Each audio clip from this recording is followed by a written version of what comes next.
날마다 주님과 함께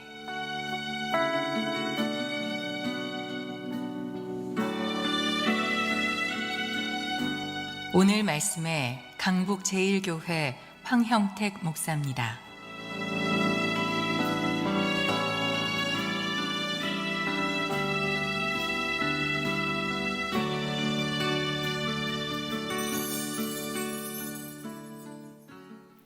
롯의 이야기.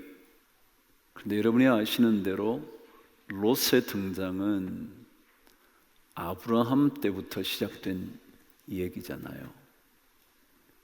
아브라함이 하란을 떠나 하나님께서 약속해 주신 그 땅으로 들어올 때 롯도 그곳에 있었다고 기록된, 그때부터 등장한 인물이었습니다.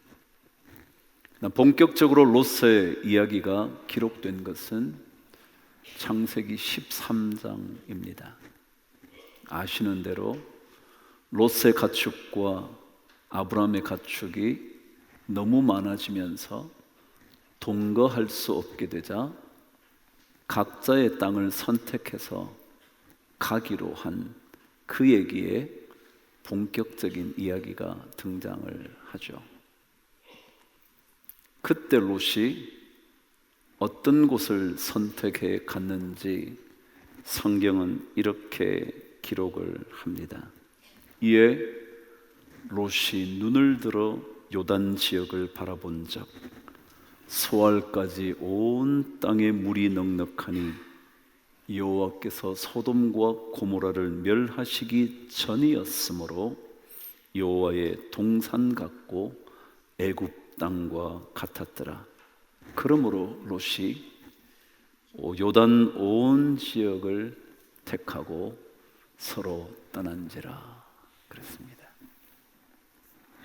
롯이 선택해서 간 곳이 요단 동편이었다는 겁니다.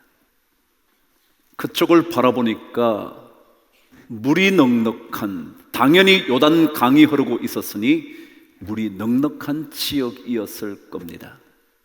목축하기에 어쩌면 가장 적절한 장소였겠죠. 그래서 그곳을 선택해서 떠나갑니다.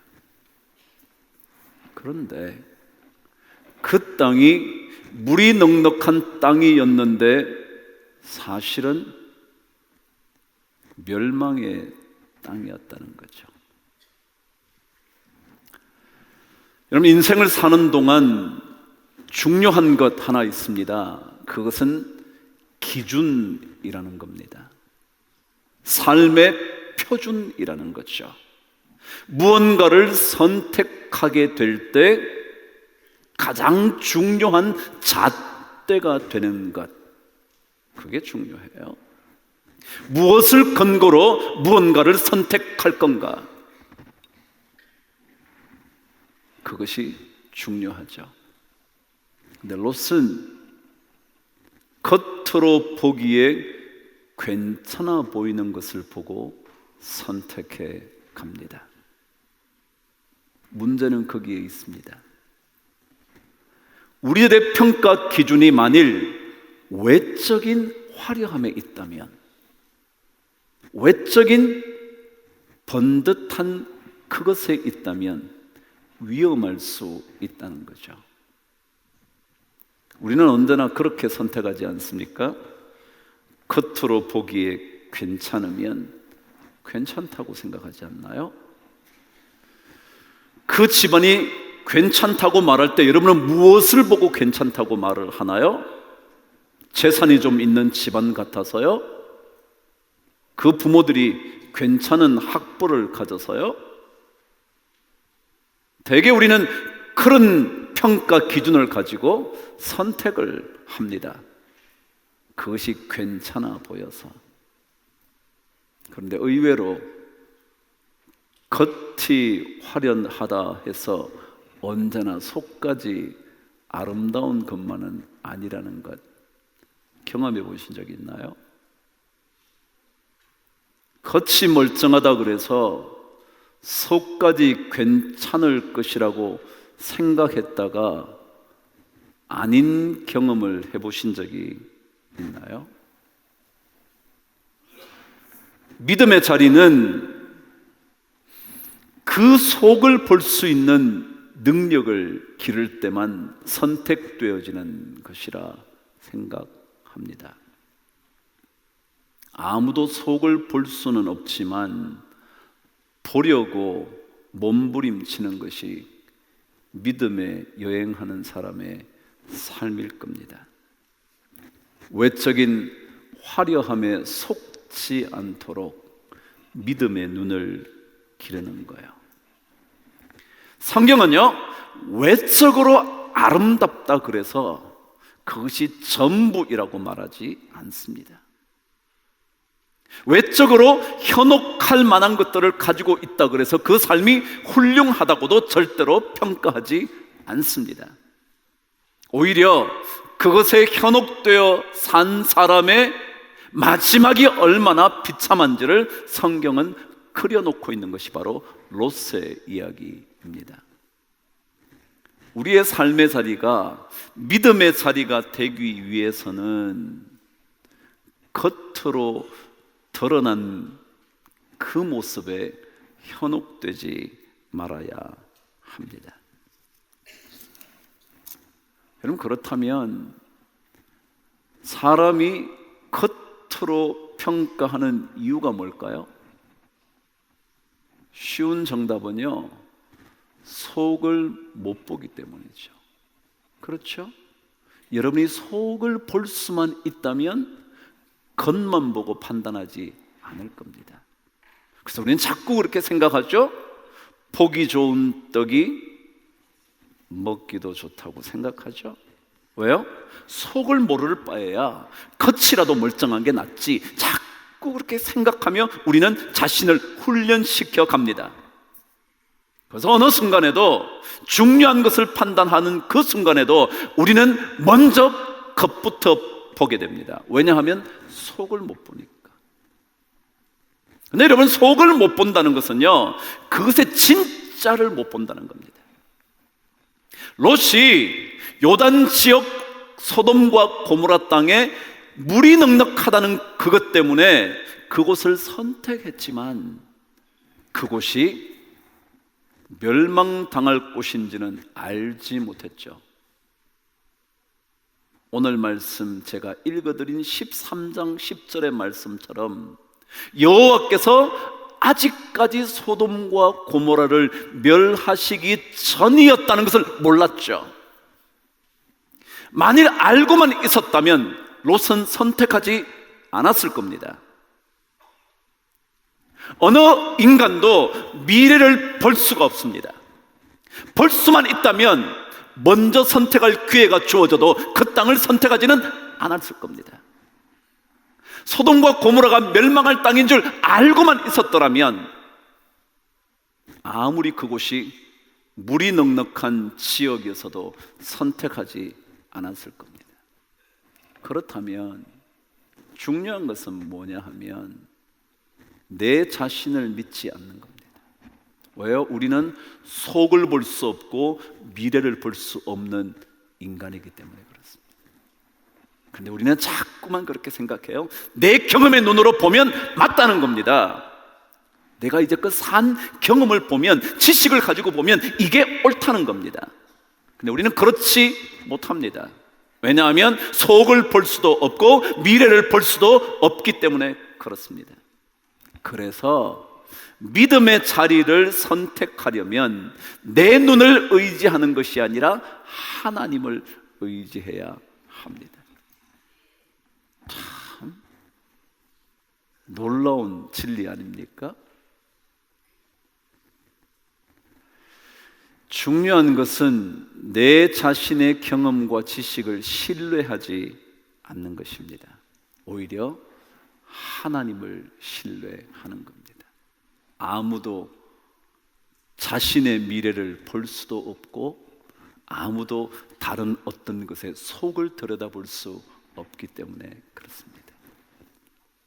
2001년 9월 11일은 여러분이 잘 알고 계시는 월드 트레이드 빌딩의 폭파 사건, 테러가 있었던 날이었습니다. 여러분 아시는 대로 두 빌딩이 쓰러집니다.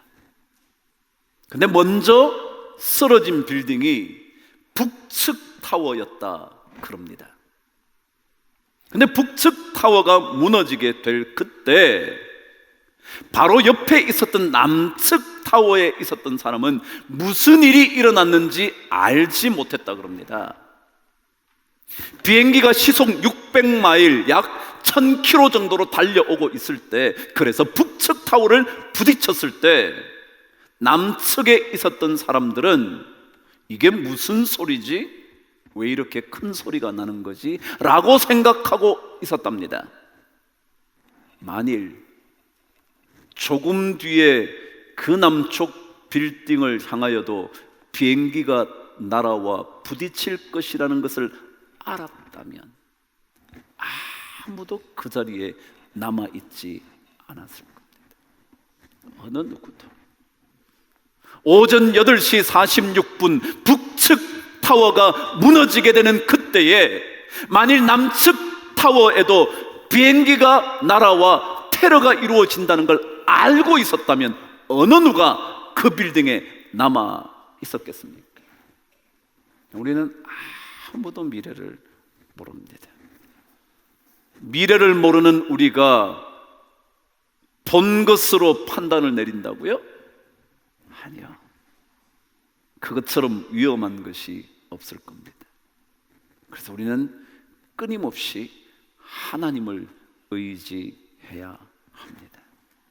제가 믿음의 여행이라는 이것이 믿음을 가진 여러분과 저의 이야기일 텐데, 여기에서 계속 하나님을 강조하는 이유는 제가 목사이어서만도 아니라 우리 인간이 자신을 들여다볼 수 없을 뿐만 아니라 속까지 알아낼 수 없을 뿐만 아니라 미래에 일어날 일도 알지 못하기 때문에 하나님을 의지해야 한다고 말하는 것이지, 우리 예수 믿으니까 하나님 의지하십시다 라고 말하는 것이 아닙니다.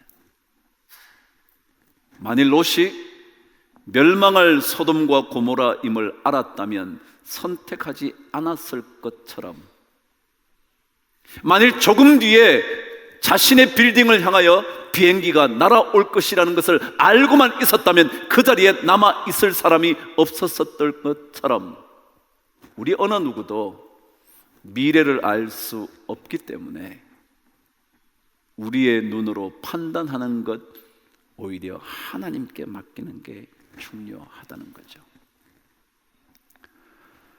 여러분, 믿음의 자리는요, 하나님을 의지할 때 믿음의 자리가 선택되어집니다. 나를 의지할 때는요, 내 눈을 의지할 때는요, 내 생각과 경험을 의지할 때는요, 그것이 절대로 멋진 미래를 보장해 줄 수 없다는 거죠.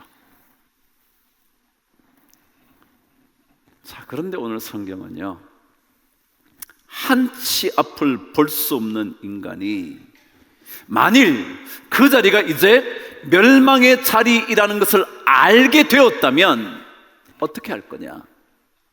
오늘 성경은 14절에서 이렇게 말합니다. 읽어보실까요? 시작. 롯이 나가서 그 딸들과 결혼할 사위들에게 말하여 이르기를, 여호와께서 이 성을 멸하실 터이니 너희는 일어나 이곳에서 떠나라 그랬습니다. 만일 우리가 처음 선택이 잘못되었어도요, 그 선택이 잘못되었다는 것을 알게 되었을 때는 빨리 떠나야 합니다. 빨리 떠나야 합니다. 고민하지 말고 떠나야 합니다. 근데 우리는 자꾸 지체합니다. 머뭇거립니다. 왜요? 미련이 많아서. 알지만 에이 설마 그럴까 의심해서. 하나님께서 멸하실 것이라고 말했지만 그 말씀에 권위를 두지 않으면 에이 설마 그럴까? 그러나 여러분, 만일 하나님이 말씀하셨다면, 그래서 그 자리가 멸망할 자리라면 빨리 떠나야 합니다. 오늘 성경은 떠나라고 했지만 사위들은 농담으로 여겼고 롯은 자꾸 지체하기 시작을 합니다. 그것을 성경은 롯이 지체함에라고까지 기록해둔 이야기인 겁니다. 멸망의 자리인 줄 알면 빨리 떠나야 됩니다. 무조건 떠나야 합니다. 고민하지 말고 떠나야 합니다. 미련 갖지 말고 떠나야 합니다. 돌아볼 것도 없이 떠나야 합니다. 돌아보면 소금 기둥입니다. 떠나면 삽니다. 그러나 만일 머뭇거리면 그때부터 속히 멸망이 이르게 될 겁니다. 그럼 사람은요, 참 이상해요. 알지만 잘 못해요. 알지만. 몰라서 못하는 것은 물론이고요, 아는데도 못해요. 아는데도. 여러분 안 그러신가요? 알아도 못하시지 않나요? 오늘 성경은요, 그곳이 멸망할 곳인 줄 알면서도 못 떠나요. 물론 제가 말씀드렸죠, 하나님 말씀 안 믿었을 테니까. 근데요, 어쨌거나 그런 일이 실제적으로 있었어도요, 조금만 지나면 또 그렇게 하지 않아요. 믿음의 자리를 선택하려면 알게 된 그 순간 뭐요? 빠져나오는 거예요. 알게 된 그 순간 더 이상 머뭇거리지 말고 빠져나와야 합니다. 그럼 탕자의 비유를 아실 거예요. 그렇죠? 탕자의 비유예요. 둘째 아들이 아버지의 모든 재산을 가지고 떠납니다. 멋떨어지게 삽니다. 그러다가 어느 순간 재산이 떨어지자 그때부터 그는 너무나 비참한 인생을 살게 되죠. 돼지가 먹는 음식조차 먹을 수 없게 된 것을 알게 되었을 때 그는 결정을 합니다. 그래, 돌아가야지, 아버지 집에 가야지 라고 생각을 해요. 그럼 생각만 하면 되나요? 가야 되나요? 이거 어떻게 아셨어요? 누가복음 15장에는요 17절에 이렇게 말합니다. 이에 스스로 돌이켜 그럽니다. 이에 스스로 돌이켜. 근데 이 뜻은 뭐냐면요, 정확한 번역은 그때 그가 정신을 차렸다 그렇게 되어 있습니다. 정신을 차렸다. 이렇게 있다가는 안 되겠군. 그 뒤로 가면 그 다음에 이렇게 기록합니다. 이에 일어나 아버지에게로 돌아가니라. 다시 한번요. 이에 일어나 아버지께 돌아가니라. 여러분, 그때 돌아가지 않으면 그는 돼지보다 더 못한 인생을 삽니다.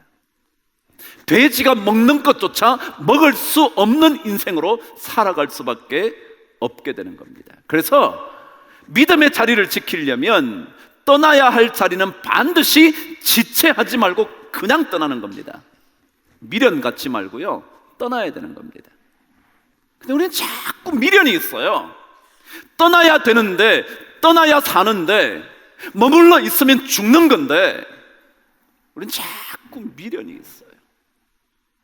여러분, 무엇에 미련을 갖고 계시나요?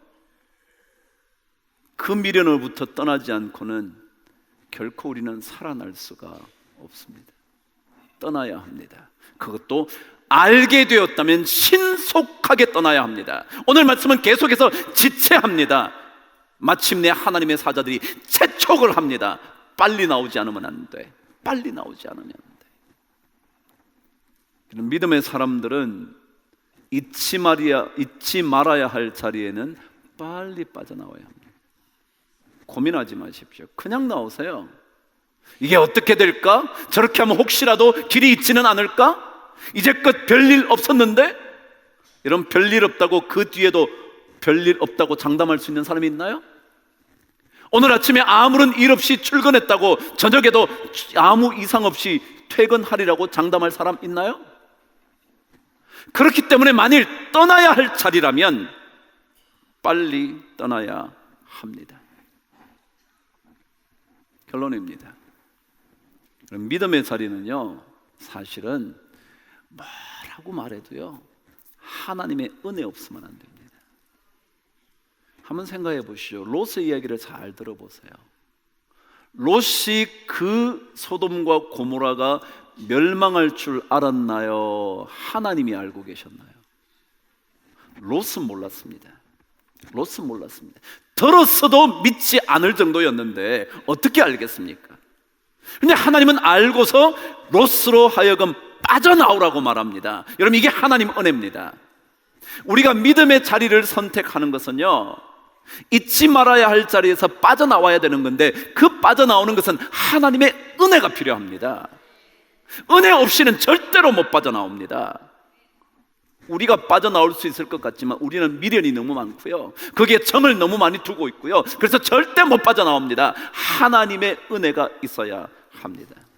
더더욱이 하나님께서 빨리 빠져나와서 저쪽 산까지 가라고, 오늘 여러분이 읽지는 않았지만 산까지 가라 그러자 롯이 말합니다. 하나님 너무 멉니다. 못 가겠습니다. 그러죠. 그러자 하나님께서 그래, 그러면 그 가까운 앞에 성까지라도 가, 그러잖아요. 이게 은혜거든요. 여러분, 사실 하나님이 저 산으로 가라고 말씀하셨을 때 그것은 갈 수 있는 곳이었기 때문에 하나님이 가라고 그러는 거예요. 갈 수 없는 데 가라 그런 게 아니고요, 갈 수 있다고, 지금 빨리 떠나면 간다고. 근데 못 가겠다는 거예요. 그 얘기는 자기가 계속 지체하고 있는 거예요. 그러다가 마침내 그까지 갈 수 없는 정도까지 다가오니까, 여러분, 저기 앞에 작은 성이 있는데 거기까지만이라도 가게 해달라고 그랬더니 하나님이 허락하죠. 그게 은혜라는 거예요. 은혜. 우리는요, 아무도 미래를 몰라요. 떠나야 할 때는 빨리 떠나야 돼요. 하와이, 빅 아일랜드, 거기에 화산 하나가 폭발이 됐습니다. 아시나요? 와, 그 사진 보니까 진짜 엄청나대요. 여러분, 하와이는 참 아름다운 곳이에요. 화산에 있기 전에 그곳은 참 아름다워서 주변에 사람들이 막 살고 있었죠. 그러나 여러분, 그렇게 아름답다 그래서 그곳이 멸망하지 않을 곳이라고 장담할 수 있나요? 아무도 못해. 이제는 아무도 못해. 그전까지는요, 그 주변이 너무 살기 좋은 곳이에요. 그러나 아니에요. 언제 어떻게 될지 누가 알아요? 근데 여러분, 그것이 터지기 시작했을 때 더 안 터질 거야 그러고 살래요? 여러분, 사실래요? 아예 이거 조금 있으면 그칠 테니까 우리 이렇게 좋은 땅 나가지 말아야지, 그래야 되나요? 아니요. 빨리 나오셔야죠. 빨리 나오셔야 돼요. 그럼 오늘 믿음의 자리 선택하는 거예요. 하나님의 은혜로 여러분 빨리 빠져나오셔야 돼요. 그럼 혹시 잊지 말아야 할 자리는 빨리 빠져나오셔야 돼요. 그래야 살 수 있어요. 그래야 비참한 인생을 끝을 낼 수가 있어요. 근데 만일 미련을 두시면 우리는 되돌아보는 순간 소금 기둥으로 변하는 비극을 맞이하게 될 거예요. 그럼 한 주간 동안 여러분의 삶의 자리가 믿음의 자리가 되도록 하나님의 은혜를 넉넉하게 받게 되기를 주의 이름으로 축복합니다.